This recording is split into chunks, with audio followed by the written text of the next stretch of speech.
Bonjour à tous. Voici un cours sur les clavettes. Les clavettes sont un des éléments indispensables à la réalisation de constructions mécaniques. Elles permettent en fait de faire la liaison entre une partie mâle et une partie femelle pour maintenir une bonne transmission du couple. Ce genre d'élément, c'est représenté par exemple en rouge hein, sur la perspective ci-contre, permet de faire une liaison par obstacle.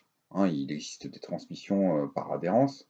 Hein, on peut penser à un embrayage ou des choses comme ça. Là, c'est pas de l'adhérence, c'est bien un obstacle. Donc, voici un petit peu une clavette. Donc, un élément qui permet de réaliser la transmission du couple. Lorsque les clavettes sont usées, elles sont soit matées, soit carrément cisaillées, c'est-à-dire qu'elles sont coupées en deux par un effort trop brutal. Il y a une possibilité de reprendre, de les tirer à clavette, en prenant les bonnes dimensions de la section, on découpe à la bonne longueur, on fait les arrondis s'il y a arrondis à avoir, et on peut remplacer ainsi la clavette quoi, défectueuse. Ça c'est intéressant.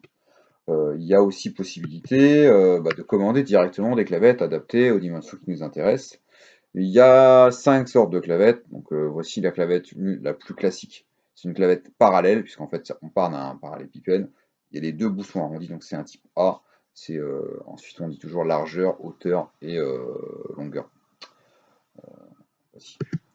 Vous avez ensuite ce qu'on appelle une clavette tangentielle. Donc on peut avoir ce type de clavette lorsqu'on est sur des parties coniques ou lorsqu'on veut avoir un emmanchement et un glissement entre les deux éléments pour avoir un serrage, ou lorsqu'on vient serrer un axe avec une clavette. Le fait que ce soit un petit peu biseauté va permettre de maintenir une pression sur une partie cylindrique, par exemple, comme c'est le cas là sur la figure. C'est pas très courant, franchement, c'est quelque chose qu'on utilise. On peut voir ça sur des portées coniques aussi, mais c'est franchement pas très courant.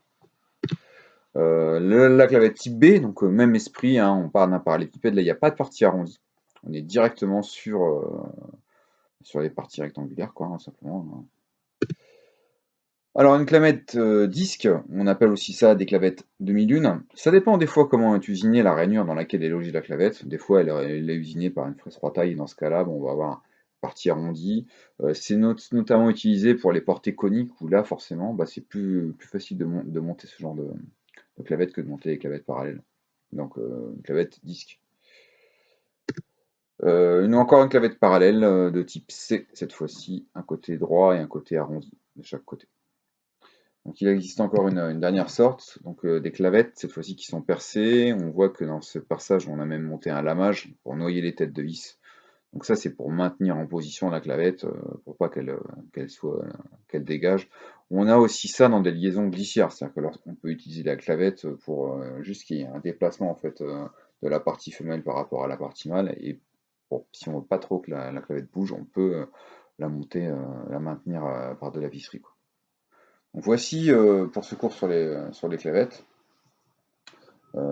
Merci.